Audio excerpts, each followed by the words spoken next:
नमस्कार विद्यार्थी मित्रांनो, मी तुमच्या समोर व्यवहारी अपूर्णांक हा चॅप्टर घेऊन आलेला, जेणेकरून व्यवहारी अपूर्णांकावरती TAT असेल किंवा नवोदय स्कॉलरशिप, त्यानंतर आता एक नवीन नियम शासनाने लागू केलेला आहे, तो म्हणजे आता जस्ट त्या विद्यार्थ्यांना दिपोळीच्या नंतर फॉर्म भरणं की इयत्ता चौथीचे जे विद्यार्थी आहेत ते चौथीच्या विद्यार्थ्यांना एक नवीन शासनाने GR काढला आहे की जे शिष्यवृत्ती परीक्षा आहे ती शिष्यवृत्ती परीक्षा चौथीच्या विद्यार्थ्यांनी आता दिपोळीच्या ज्यावेळेस 1 तारखेला आपल्या शाळा सुरू होतात त्यावेळेस तो फॉर्म भरायचा आहे आणि तो शिष्यवृत्ती चौथीला आणि यावर्षी 5वीला पण असणार आहे आणि चौथीला पण लागू केलेला आहे. चौथी आणि 7वी, नवोदयला 5वी आणि 8वी, म्हणजे नवोदय असेल, स्कॉलरशिप असेल, स्पर्धात्मक जे काही परीक्षा आहेत, MCQ टाईप जे काही परीक्षा आहेत ते परीक्षा जास्तीत जास्त विद्यार्थ्यांना ॲक्टिव्ह करण्याचं शासनाचे ध्येय धोरण आहे. त्यामुळं सर्व विद्यार्थी असतील पहिलीपासून पहिलीपासून म्हणतोय मी, इव्हन पहिलीपासून ही परीक्षा श्रेय IAS असेल, BTS असेल, ज्युनियर IAS असेल, अनेक परीक्षा आहेत. या परीक्षेच्या माध्यमातून स्पर्धेमध्ये येणं फार काळाची गरज आहे.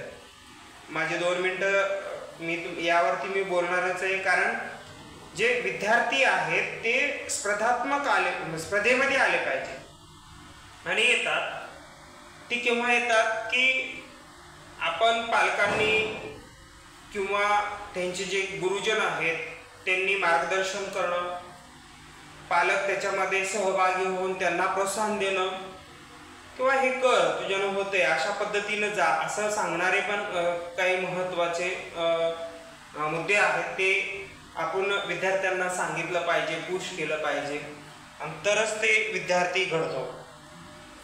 लहान बाळ असते किंवा लहान लेकरं असतात, त्या लेकरांना माहिती नाही की कसं जायचं. एक बार मार्ग दाखवून दिला की ते त्या रस्त्यानं जात असतात. म्हणून सांगण्याचं होतं होईल तेवढं चांगला प्रयत्न माझा आहे. आणि चौथीचे विद्यार्थी देखील सगळ्यांनी हा व्हिडिओ पाहू शकता. व्यवहारी अपूर्णांकामध्ये काही महत्त्वाच्या बाबी आहेत. अपूर्णांक,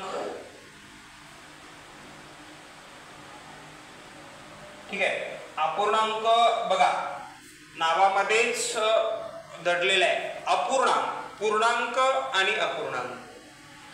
मग आता अपूर्णांक म्हणजे एखादी संख्या अपूर्ण असणे, याला आपण काय म्हणू? अपूर्णांक म्हणू. एखादी संख्या पूर्ण संख्या असणे याला पूर्णांक म्हणतात. पूर्णांक संख्या, अपूर्णांक संख्या. आता संख्येचे प्रकारामध्ये भरपूर आहेत. नैसर्गिक संख्या आहे, समसंख्या आहे, विषम संख्या आहे, अपूर्णांक संख्या आहे, हे पूर्णांक संख्या आहे, असे संख्येचे प्रकारामध्ये आहेत. पण व्यवहारी अपूर्णांकामध्ये ज्यावेळेस अपूर्णांक हा शब्द आला की त्याला छेद आणि अंश यामध्ये लिहिला जातो. वरचा जो अंक असतो तो म्हणजे अंश असते आणि त्याच्या खालचा जो असतो तो म्हणजे छेद असतो. हा छेद आहे तो, तर हा काय आहे? अंश आहे. याला आपण निमोनेटर पण म्हटलं जात आहे आणि याला डिनॉमिनेटर म्हटलं जातं. N/D म्हणजेच 3 निमोनेटर डिवायडेड बाय 4 डिनॉमिनेटर. तर म्हणजे याला वाचन असं पण केलं जातं 3 अंश छेद 4, 3 अंश छेद 4 या पद्धत मराठीमध्ये वाचन केलं जातं. तर आता काही महत्त्वाचे जे काही उदाहरणं आहेत व्यवहारी अपूर्णांकामध्ये, तुम्हाला अंश आणि छेद याची ओळख झाली. वरचा जो अंक आहे तो म्हणजे अंश असतो आणि जे खालचा जो अंक आहे त्याला म्हणतात छेद. मग सममूल्य अपूर्णांकामध्ये समान ज्यावेळेस छेदामध्ये समान अंक येतात, छेदामध्ये समान अंक येतात त्यावेळेस सममूल्य अपूर्णांकांची बेरीज ज्यावेळेस होतो, सममूल्य म्हणजे छेद म्हणजे ज्यावेळेस समान येतात, छेदामधली जी संख्या समान येते त्यावेळेस काय करायचं की जो छेद आहे त्यापैकी एक छेद घ्यायचा, जो समान अंक आहे त्या समान अंकापैकी एक अंक घेतला गरजेचा आहे आणि बाकीची जे काही वरची संख्या आहे ते काय करायचं आहे यामध्ये ऍडिशन करून द्यायचं आहे।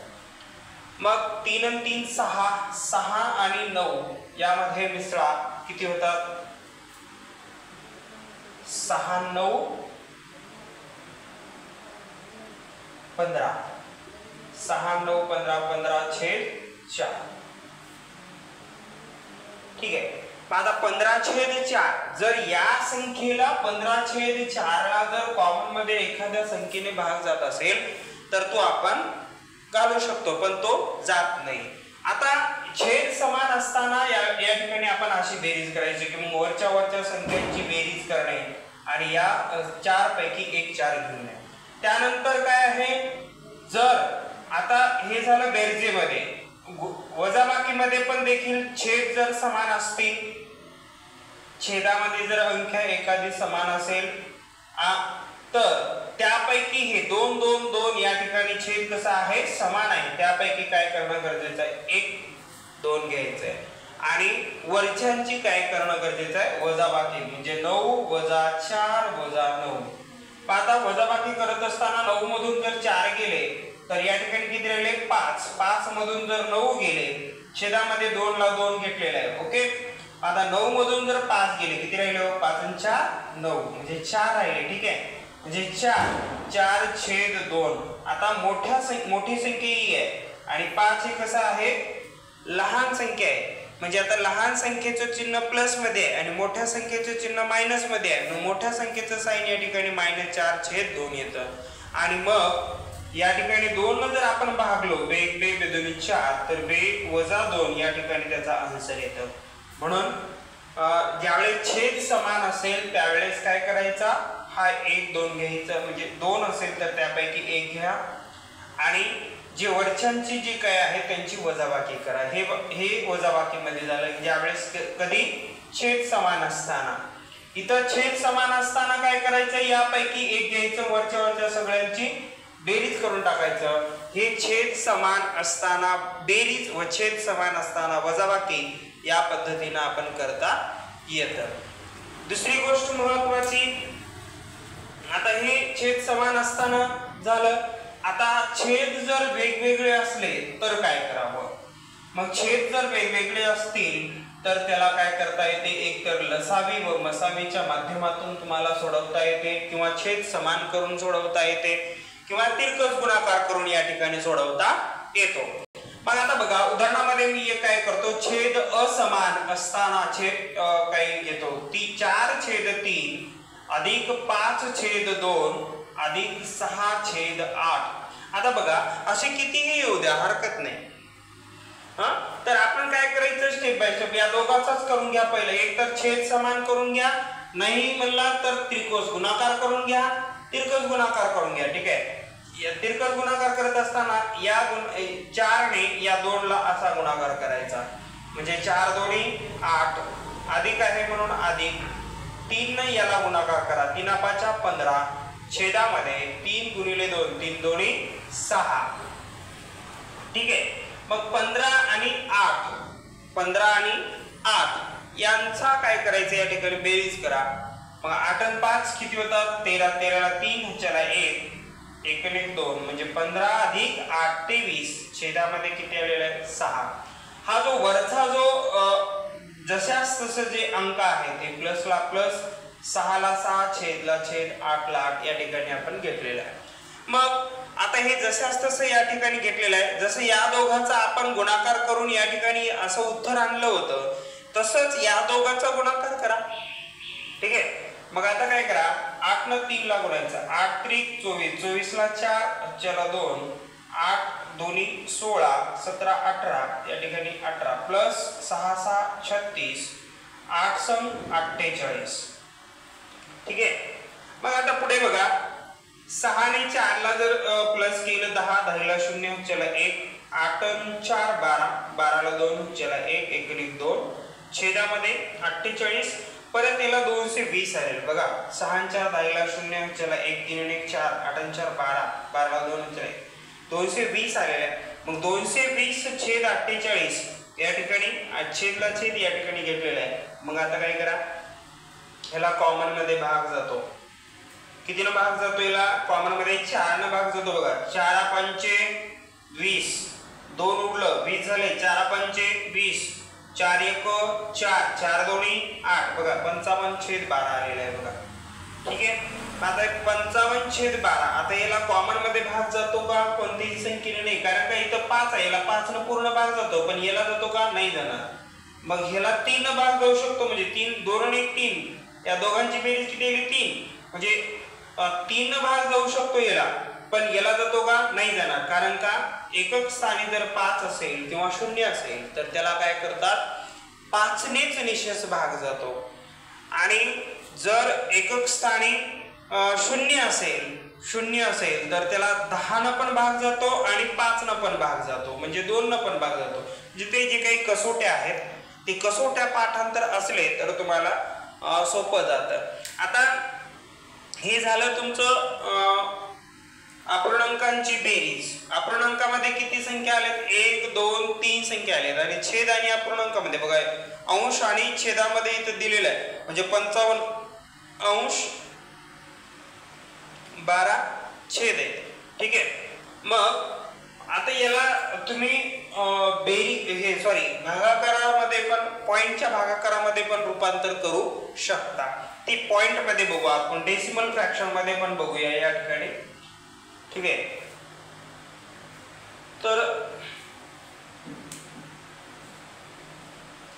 55 छेद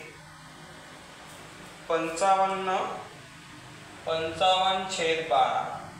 आता 12 ने याला भाग झाला पूर्ण.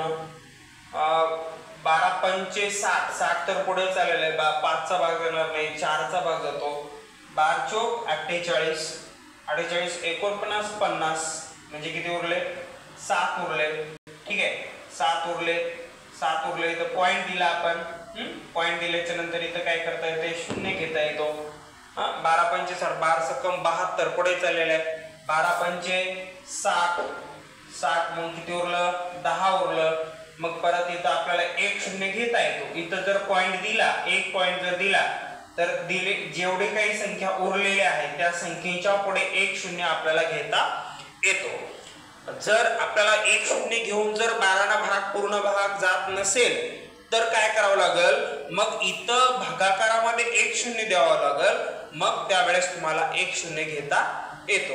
म्हणजे बघा इकडे लक्ष द्या, एक जर पॉइंट इथे घेतलो, पॉइंट ज्यावेळेस दिला, पॉइंट दिल्याच्या नंतर 1 0 आपल्याला घेता येतो. भाग पूर्ण जर परत नंतर एखादी संख्या, आता 10 संख्या उरली, 10 ने परत आपल्याला काय करायचं? 12 ने पूर्ण याला भाग घालायचा आहे. पण भाग जात नसेल तर 1 0 आपल्याला परत घेता येतो, पण डबल 0 मात्र घेता येत नाही. डबल जर 0 घ्यायचं असेल तर इथं काय करावं लागेल? आपल्याला 1 0 द्यावं लागेल. 100 झालेलं आहे. 12 सकम 72, 12 सत्ती 84, 12 96, 96. ठीक आहे. 12 96, 12 8 108 पुढे चाललेलं आहे. 12 8 96, 8 चा भाग गेला. उरले किती? 100 मधून जर 96 काढलो आपण तर किती उरले? 4 उरले. झाले किती? 40.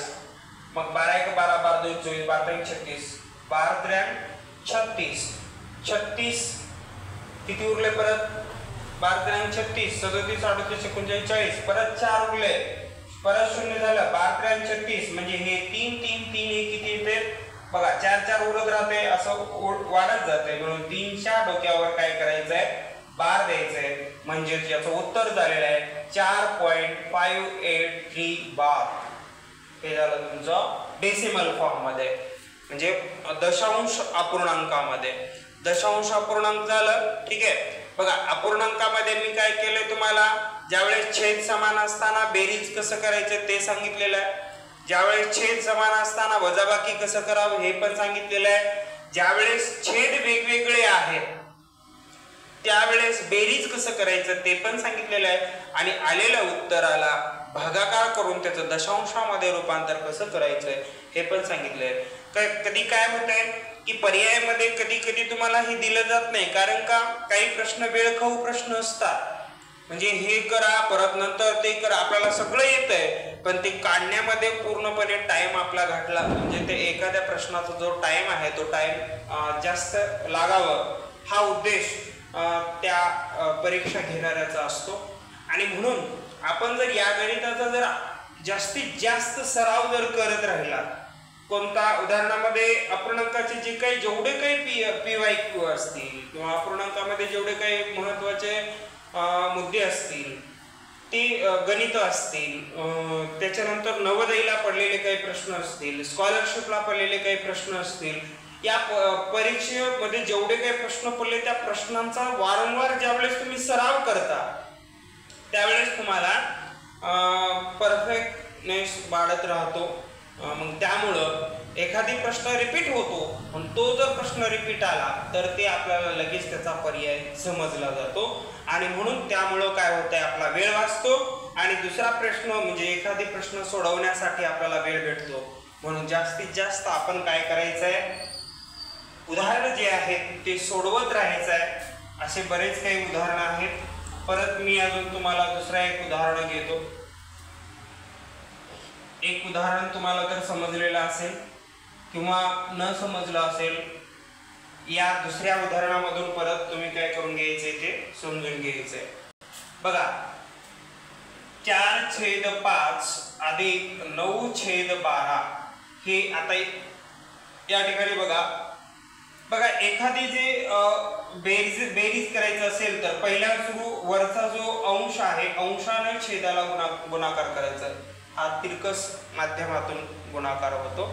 आता बघा जर आता हे झालं तिरकस गुणाकाराच्या माध्यमातून मी तुम्हाला सांगितलं, ज्यावेळेस छेद समान करून घ्यायचंय तर छेद समान करून देखील तुम्हाला सोडवता येते, ते पण तुम्हाला सांगतो। बघा इकडली संख्या जी आहे ना हे 12 आहे, बरोबर आहे, छेदामधली जी संख्या आहे ती छेदातली संख्याने या संख्येला काय करायचं गुणाकार करून घ्यायचं, म्हणजे 4/5 संख्या आहे याला पण 12 ने गुणा आणि वरच्या पण संख्येला 12 ने गुणा आणि अधिक बघा इकडं बघा रे छेद, या छेदानं काय केलं आपण या संख्येला गुणाकार करून घेतलं, मग काय करायचं आहे पुन्हा इकडल्या छेदानं इकडच्या संख्येला गुणाकार करून घ्यायचंय। जी तुम्हाला जे सोपं वाटते ती पद्धत तुम्ही वापरू शकता।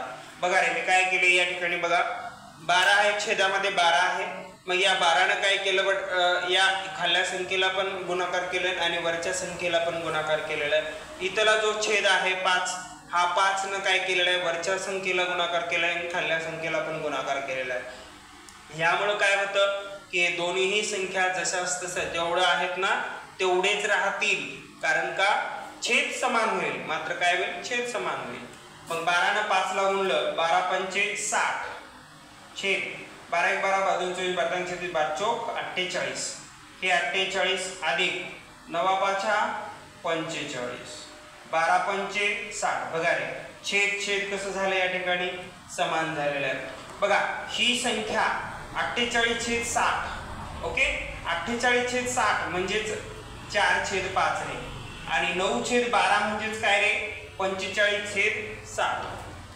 बघा कसं रे मी काय केलंय फक्त इथली संख्या जी आहे ना वरच्या संख्येला तेवढ्या संख्येनं तेवढ्या पटीमध्ये वाढवलेला आहे आणि ह्या खालच्या संख्येला पण काय केलेलं आहे तेवढ्याच म्हणजे 5च्या पटीमध्ये वाढवलेला आहे। जर या संख्येला म्हणजे आलेली